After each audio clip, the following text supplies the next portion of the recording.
Hi, my name is Rebecca Picasso, and I have written a paper for United States University. It is called Gender and Sex Reflection for my psychology course. As a young child, I myself became consciously aware that I was indeed a human female person very early on. How did I come to that conclusion? Tons of human interaction with members of the opposite gender and with my own through school, social activities, and since it was an obvious notion being told by everybody I came into contact with that I was a girl. It is interesting to think that by the way I dressed, talked, acted, and behaved with others, that I was always meant to conform to what everybody in society believed was proper or suitable representation of a female gender for the current time period that I existed.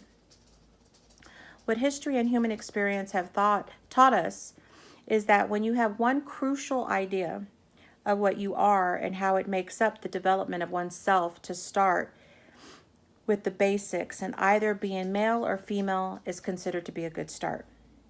That being said, how does the gender experience through development affect our sense of self in the world when our bodies or the chemical makeup is not so gender specific? Do the things we face by gender say more about ourselves, society, or the human experience? I would like to begin with an extreme example of gender consciousness. In our world, no situation is more troublesome than systemic poverty. In developing and impoverished countries, genders have different and varied roles and responsibilities when it comes to work and trying to survive. To the observer in a developed country, it may seem strange that so many poor women in developing countries have large families.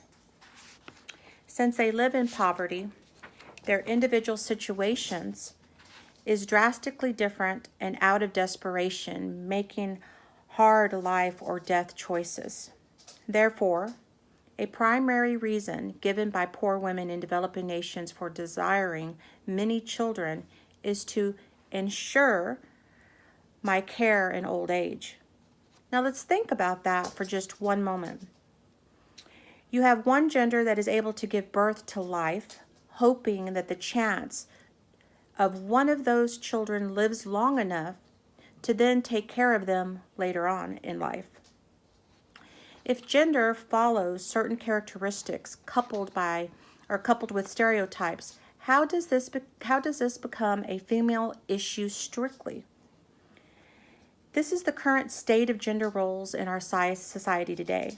So let's review my own BEM sex role inventory. My results are as follows. Femininity, I can never say it. Masculinity.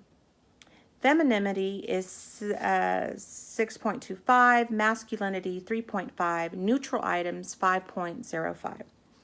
Do I personally think this is an appropriate measure of gender? It seems like a basic value of characteristics that lean towards caring attributes for women and aggressive attitudes towards men. Depending on whether you had a child or can give birth to one, or your age, this score can vary substantially. Whether or not gender should be divided into two separate groups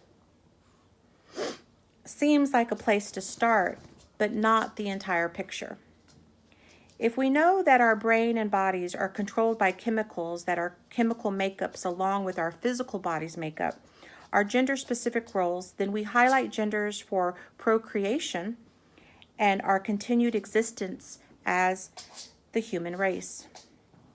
If we were to analyze gender differences on a more practical level, we could use the world of sports as an activity that both genders participate in and share the same mentality towards. All in all, sports are fun method of exercise. They create a sense of teamwork and offer the thrill of competition. Now, recreational sports are an important part of childhood development, and as we grow, we become fans of certain sports more than others.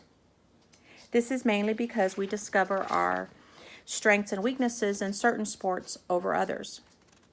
Those strengths and weaknesses are also apparent through genders because of the physical attributes men and women do share, but have developed to individual limits. A strong level of hand-eye coordination do share, but develop to individual limits. A strong level of hand coordination is needed in sports, just as muscle strength and stamina.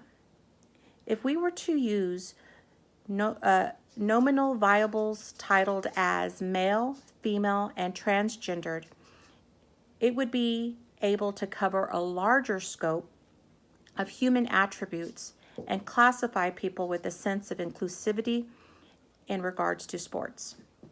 When it comes to sports played on an elite level like the Olympics or professionally for a career, it is important to have separate associations and leagues. This allows for more people to have the chance to participate and offer a balance or fairness for the competition. Through our exercises and videos, we see that this is not always so clear when biologically a person may identify as an opposite gender they were born in, or their chemical makeup has produced alternate levels that through testing clarifies them as more of one gender than the other. Also, these levels could possibly lead them to having an unfair advantage through imposing their physical will on an unmatched opponent. What is interesting is that any female who has strength in the form of muscles, longevity, is thought to have male attributes. Working out and extra concentration on perfecting your skill are completely different matters and should not be used against female athletes as negative.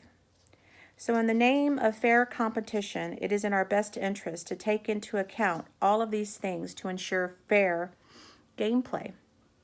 We want to take all these matters into account and make sure that everybody who wants to participate has a chance to do so responsibly and ethically. In conclusion, in my opinion, I believe that gender differences really stem from the fact that females are physically and chemically made to give birth to children. The psychology, how we prioritize or dismiss gender notions, can be reviewed in what we try to accomplish in our lives. As human beings engage in competitive sport activities, we can be more educated and understanding to those differences in development and mental preparedness. We can make more leagues, more associations in sports that either include a mix of all gender types or mixed teams. We can also designate weight classes, as in wrestling and boxing, for more fair classifications. We can allow everybody to participate and just time an individual on their ability to complete the sport or showcase their skill and designate the winner as the person who achieved the best time. There are more ways to create a sense of common identity for athletics between the genders and humanity as a whole. We can introduce these concepts and inclusions methods sooner for younger kids and establish a comprehensive foundation. In the end, sports should develop character.